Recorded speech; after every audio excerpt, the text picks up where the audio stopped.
Holly Rustick is an author, and by that merit, well aware of the power of words.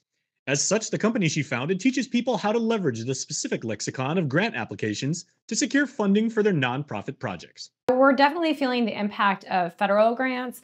A lot of programs have been halted. The federal agencies have really been gutted on a lot of levels. A lot of just grant programs are taken off of websites that we normally have seen and been submitting for. And I think right now we're really seeing a reaction to the executive orders, right, is what's happening. And in today's government restructuring climate, she's finding herself using words in conversation to help navigate the future within the landscape of federally backed grants. There's so much change going on so quickly that it is hard to kind of keep up with all of the different change and all of what's going on with grants. There's also been pulling down, putting back up, pulling down. So we're seeing that as well. So even on the federal agency side, there's a lot of uncertainty on how it looks like they're rolling it out. So I think right now it's not to say everything's going to go away, but absolutely there will be some changes. So, a skill you'll need to add to your grant profile these days isn't just being fluent in the language of grant writing, but in managing change.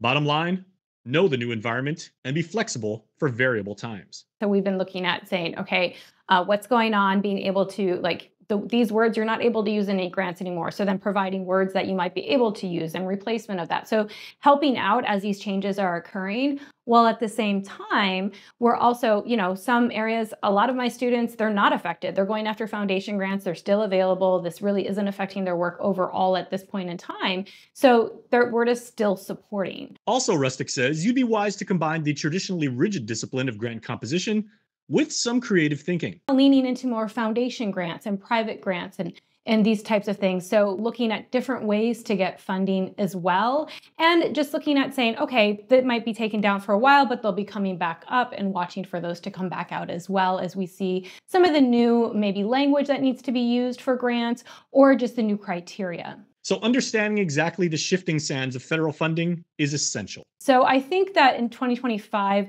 there's a lot of uncertainty. Yes, there's a lot of changes, and we are following that and seeing what happens, but there still are grants available. There are still grants open. Grants will not go they won't go away overnight. They are an integral part of our economy. And in Guam, how we're kind of seeing that roll out too, is we're also seeing a lot of government agencies, a lot of nonprofits, a lot of institutions here do apply for federal grants. So they are very much watching what's going on.